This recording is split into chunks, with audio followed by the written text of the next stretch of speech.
So I said I was going to come on here, however way I am, to get a more in-depth review once I finish a book. And your girl just finished The Nanny. This is my son, Josiah. But anyways, first off, I was just thinking about it because I have to tell y'all how I read the book. And you think just because I'm holding up this physical book that I read this physical book. No, ma'am. The public library is spoiling me.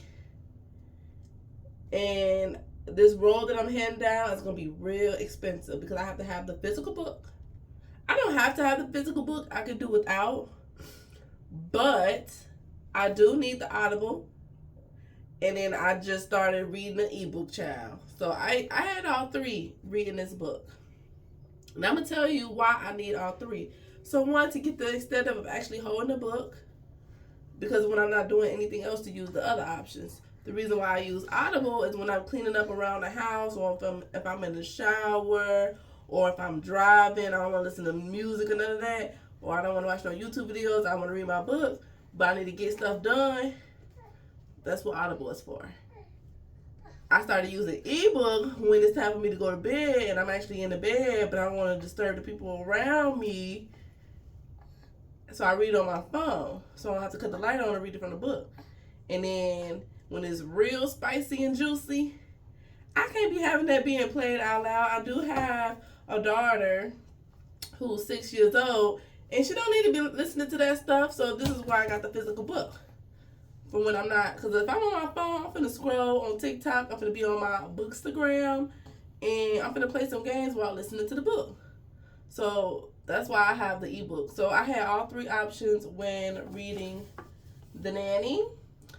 I was going to give this a 5-star, but I feel like I need to be more stingy with my 5-star reads. I'm going to leave my 5-star reads to books that I will reread and actually purchase, since I am taking a free route with this hobby of reading. So I'm giving this a 4-star. I could just give it a 4.5, but listen, we ain't doing half. We're doing whole stars, and it's going to be a 4. But it was a really, really good read. And spicy, I'm giving it a 4 as well because it was very detailed. But she could have got a little bit, a little bit more freaky, you feel me? But she was nasty. She was a little nasty girl. Her name is Cassie. That's the main character where the story is kind of taking the plot around. It's mainly about her. And then the lover is Adrian. He's a chef. Cassie, she just a hoe. No, just playing. Cassie is a retired OnlyFans nanny. I don't think she had something to do with kids. I don't know, but her main job that was mentioned quite often was the fact that she did OnlyFans. So her in the past of doing OnlyFans is kind of interfering with her love interest now, Aiden, I don't know his damn name. It starts with an A. He's a chef. He has a kid. She don't. And she don't really got her parents in her life like that. She ain't got no family or nothing like that. Bitch lonely as hell. Reason why she doing OnlyFans. No, I'm just playing.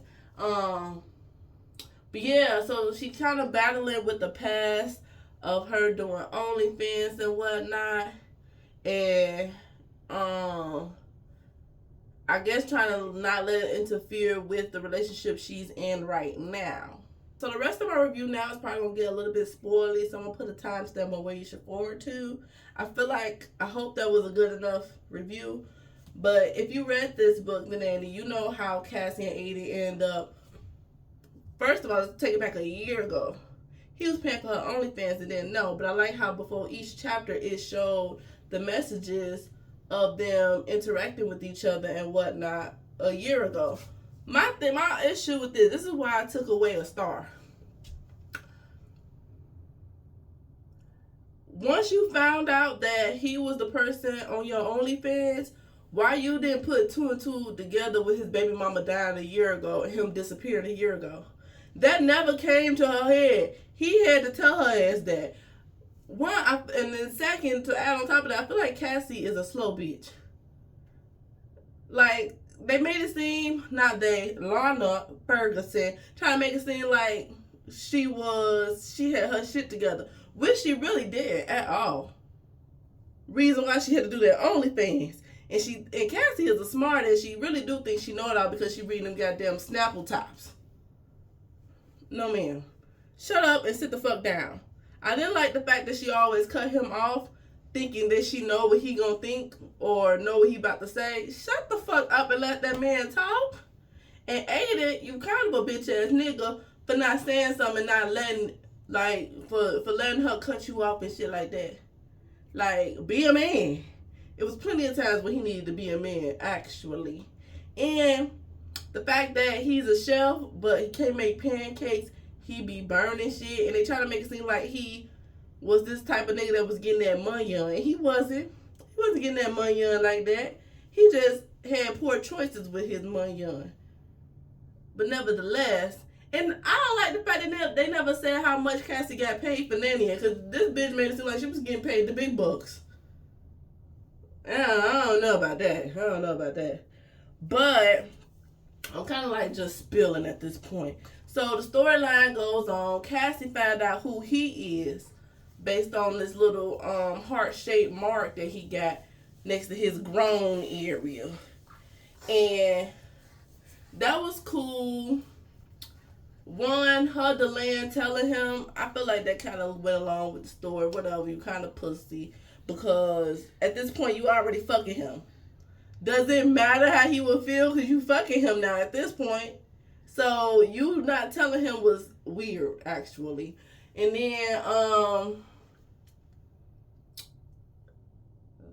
my thing with that is, I feel like if Cassie was smart, she would have played it off and let him see that mark on her back and let him come to the realization like, oh, this is Cece from OnlyFans, and let him address you. Because I feel like he wouldn't have never put two and two together with you acting weird that night that you seen his scar. Because they ass is dumb. The other thing that irritated me with Cassie was the fact that you keep on trying to get him to spend time with his daughter. Bitch, the only reason why you here is so I can go get that money on, and I can't spend time with her. So why are you trying to get me to spend time with her? If that's the case, you out of a job. Ma'am? That was weird. Like, don't force that fatherhood on him. If he wanted to be a father, he would have been a father. He hired you for a reason. Do your motherfucking job. But in the end, I feel like she was being selfish too. Because you talking about, it's for his daughter. No, it's for you, bitch. Because you like him. And you want to spend more time with him. Like, be fucking for real.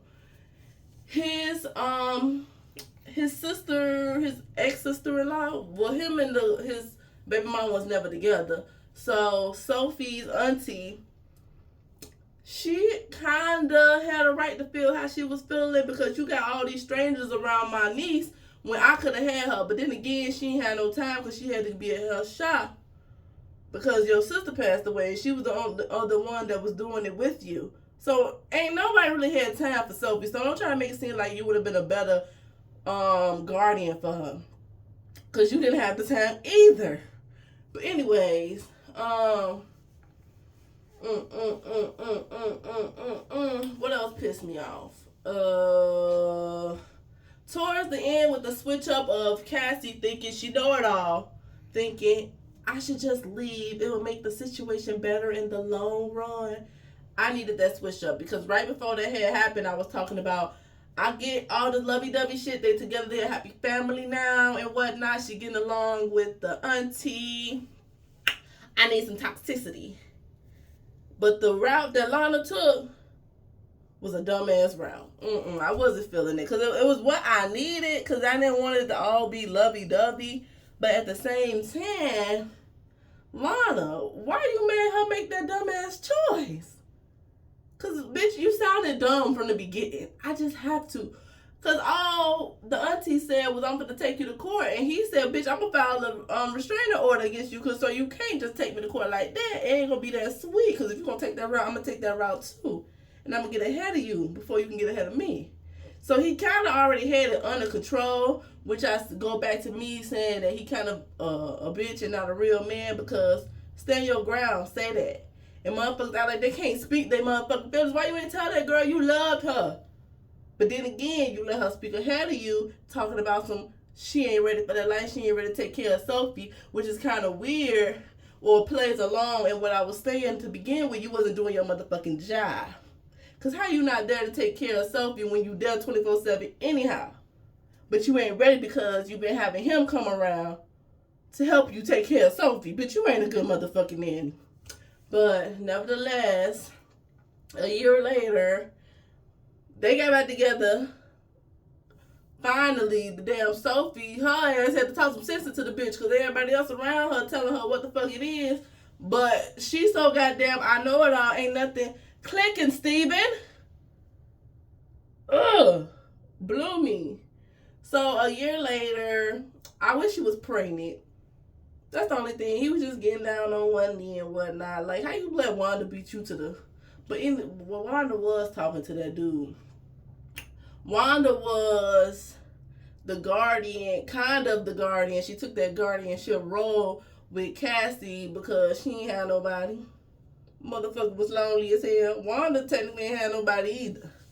Gave us that little pitiful ass story. Tomorrow I went to San Francisco to get him back, but I seen he already had a woman. Y'all better start standing on business. That woman ain't have shit on you. You could have got your man back. You was pussy. But nevertheless, 4-star. I had a lot of negativity than positive, but I just had to tell y'all what I didn't like. So really the 4-star stand, that 5-star wasn't finna stand. Because if I would have thought about it any longer, it would have became that almost a damn 3.5 star.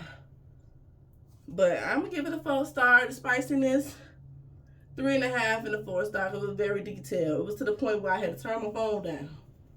Because you getting a little nasty, Cassie. That's it. That's all. They got poor memory. Because it was just a year ago she was showing you her pussy.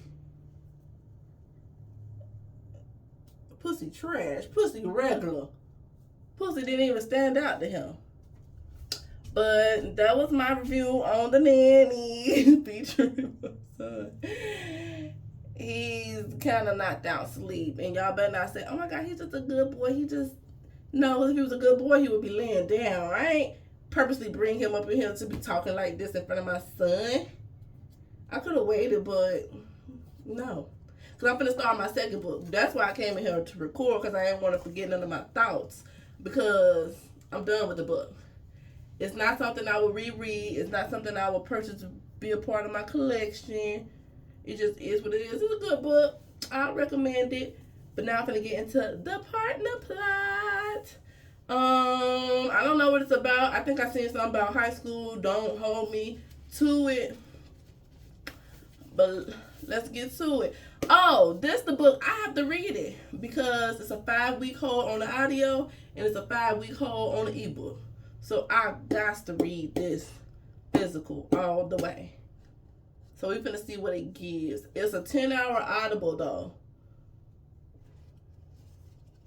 It's Friday the 5th. Let's get done by Wednesday. Damn, I can get done by Wednesday if I had everything else to back it up, but this is just the physical. We're going to score for Wednesday though. Wednesday is the 10th, I think. So yeah, the partner plot is next. I hope you guys enjoyed my review. Bye.